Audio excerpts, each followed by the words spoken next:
In the heart of apartheid South Africa, on the 9th of August 1956, over 20,000 women marched to the Union buildings in Pretoria. They were protesting the brutal extension of pass laws to women, and leading them was a young, fearless woman, only 18 years old. Her name was Sophie Williams-De Bruyn. Born in 1938 in Port Elizabeth, now known as Geberha, Sophie Williams grew up under the shadow of racial segregation and inequality.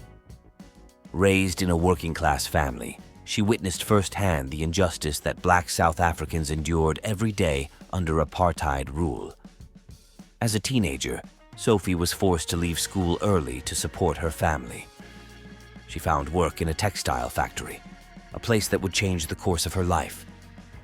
There, Sophie joined the Textile Workers Union and quickly rose to become a shop steward. It was her first experience with organized resistance, and it opened her eyes to the power of collective action. In the 1950s, Sophie moved to Johannesburg and became increasingly involved in political activism.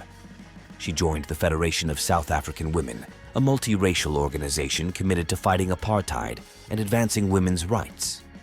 It was here that she would meet fellow icons like Lillian Ngoyi, Rahima Musa, and Helen Joseph, women who, like her, would go on to shape history. Then came the defining moment, August 9, 1956.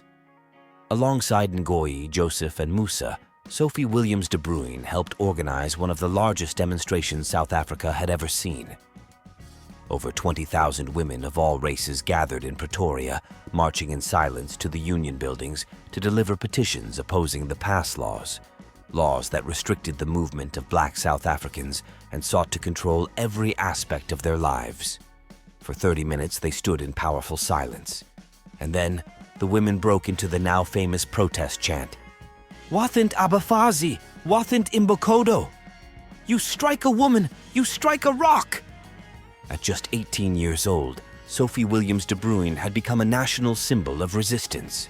Her youth, courage, and leadership inspired countless others and proved that women were not only participants in the struggle for liberation, they were leaders of it. In the years that followed, as apartheid repression intensified, Sophie and her husband, Henry De Bruyn, went into exile. They settled in Lusaka, Zambia, where Sophie continued her activism, representing the African National Congress abroad and supporting exiled South Africans through political education and welfare programs. Despite being far from home, she never wavered in her commitment to the struggle. With the unbanning of the ANC in 1990 and the eventual fall of apartheid, Sophie returned to South Africa. But her work didn't stop there. In the new democratic era, she served in Parliament and later as a commissioner at the Commission for Gender Equality, continuing to advocate for the rights of women and the marginalized. Today, Sophie Williams-De Bruyn is the last surviving leader of the 1956 Women's March, a living legend whose contributions to freedom and equality are etched into the history of South Africa. For her service, she has received numerous honors, including the Order of Luthuli in silver, one of South Africa's highest national awards.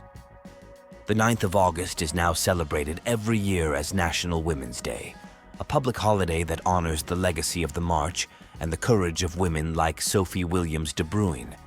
Her story is a reminder that leadership knows no age, that resistance can begin with a single voice, and that the fight for justice requires the boldness to stand firm, even in the face of overwhelming odds.